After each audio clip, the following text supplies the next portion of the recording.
రామవిభుడు పుట్టి రఘుకులం బలరించే కురువిభుడు పుట్టి కులము చెరిచే ఎవరి మంచి చెడ్డలెంచి చూసినట్టేట తుండగీడు కొడుకు కొండీడు చెలికాడు బండరాజునకు బడుగు మంత్రి కొండముచ్చునకు కోతియే సరిజోడు. కొబ్బరి నూనె పోసుకోవడానికి బాగుంటది, పారేకండి బాబు. కొబ్బరి నూనె కర్మ, ఊరి బాబు సొమ్మేగా. సంపెంగ నూనె పోసుకో, మీ దొర మీసాలకి పూసి సవరదీయొచ్చు. కనెక్షన్ బాగుంటది. దొరగారిని అలా హేళన చేయకండి బాబు. తమ్ముడు తమ్ముడు అంటూ మీకోసం ఎంతో ఇదైపోతూ ఉంటారు. మీకోసం ప్రత్యేకంగా కాయించిన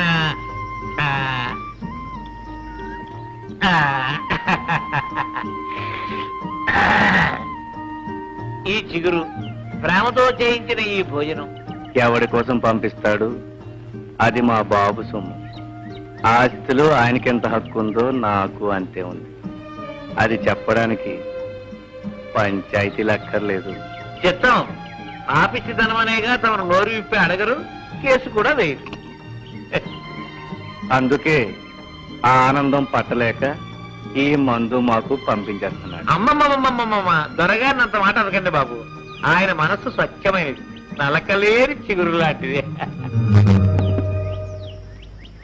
సరే గాని కాకి ఏమంటది? కాక కౌ కౌ, పిల్లి మ్యావ్ మ్యావ్, కుక్క బౌ, గాడిద.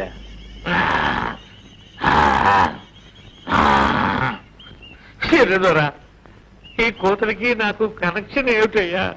ఆ జంతువులకి ఒకటే కోతొచ్చు. దేని కోత దాంది. చెప్తాను. నువ్వు అడ్డమైన కోతలు కూయగలవు. అబద్ధాలు చెప్పి అవి నిజమని నోటికొచ్చినట్టు ఒట్లు పెట్టగలవు. అది కనెక్షన్. కనపా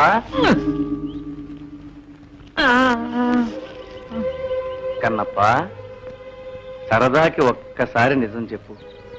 ఆ సుందరక్క గురించి మీ దొరగారు తలుపేసుకునైనా అయ్యో పాపం అన్నాడా? అనే ఉంటారు బాబు, నేను వినలేదు. వినలేవులే. నీ చెవుల్లో సీసం, కళ్ళల్లో దుమ్ము ఏర్పాటు చేశాడు. నీకేమిటి, ఈ ఊరికే చేశాడు.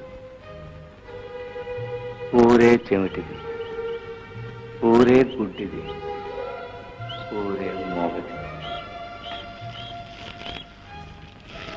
కన్నప్ప, మీ దొరగారితో చెప్పు, వారి పాపాలకి పద్దు రాస్తున్నా. మొన్నటిది 49వ తప్పు, ఇంకో 51. అంటే 100 కాగానే మీకు 100 ఏళ్ళు నిండుతాయి. అప్పుడు ఊరి చెవులు, నోరు, కళ్ళు అన్నీ మేలుకొని పనిచేస్తాయి.